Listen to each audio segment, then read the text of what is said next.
5 seconds. Comments.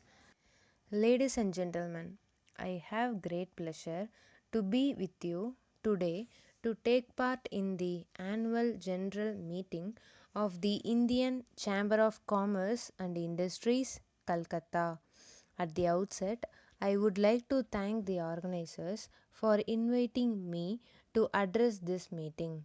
You are very well aware that our 5 year plans have given a big hope to our people for a better future.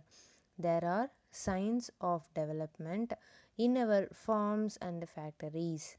By and large, there has been a commendable display of mutual goodwill between different sections of our ancient society.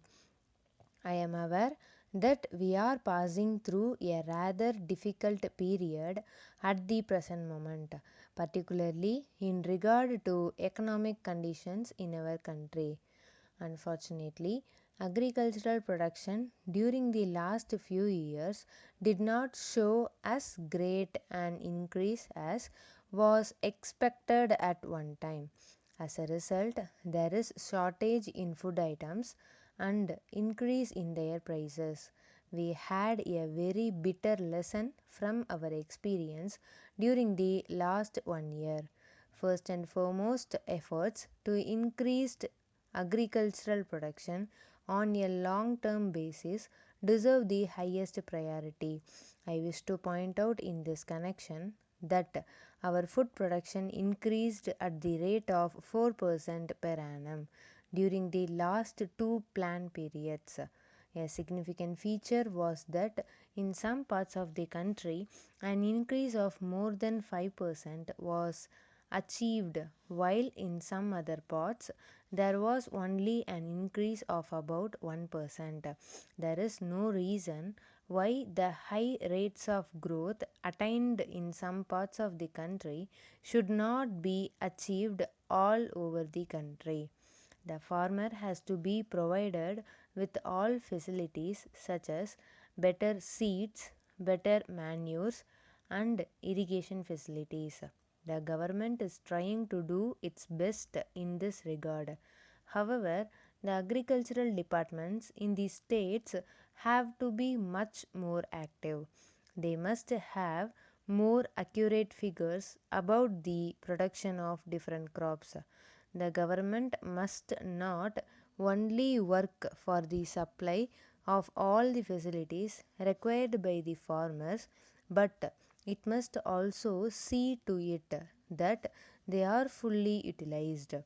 There must be a common and consistent link between these departments and the farmers so that one helps and supports the other.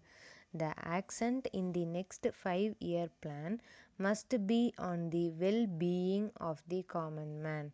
In the course of the next 10 years or so, it will be our aim to ensure a minimum living standard to our people. In the realization of this objective, the private sector will necessarily have to play an important role. With this in view, the investment envisaged in the private sector as a whole would be more than 40% of the total investment in the next 5 year plan. We in India are very well aware that industrialization is also important for the economic development of our country. It is essential because it increases the supply of goods which people need. It also provides employment and livelihood to our growing population in a much faster way. We are also aware that there are many difficulties in the way of setting up new industries. The shortage of foreign exchange is the major problem.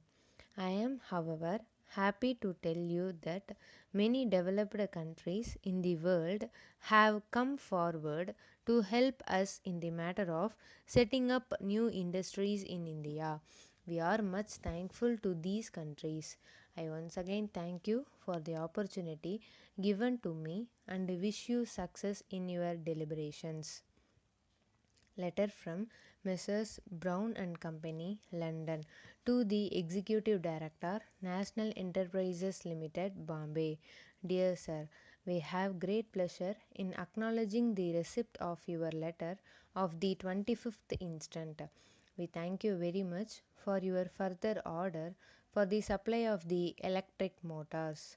We, however, regret to inform you that we are not able to accept your order at the prices mentioned in our last catalog.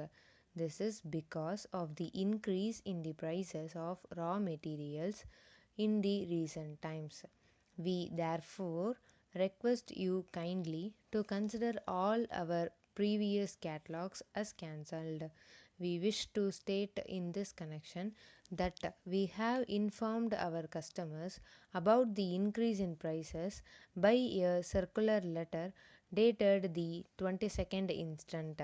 But we find from our registers that your name is not in the list. It must have been omitted through some mistake on the part of our staff, for which we tender our sincere apologies. We now enclose a copy of our new catalog from which you will be able to see the correct price of the electric motors which you may require. We can deliver them at the shortest possible notice. We have every hope that this small increase in price of these motors will not in any way affect our business in view of their high reputation in the market. Hoping to hear from you in due course. Yours faithfully.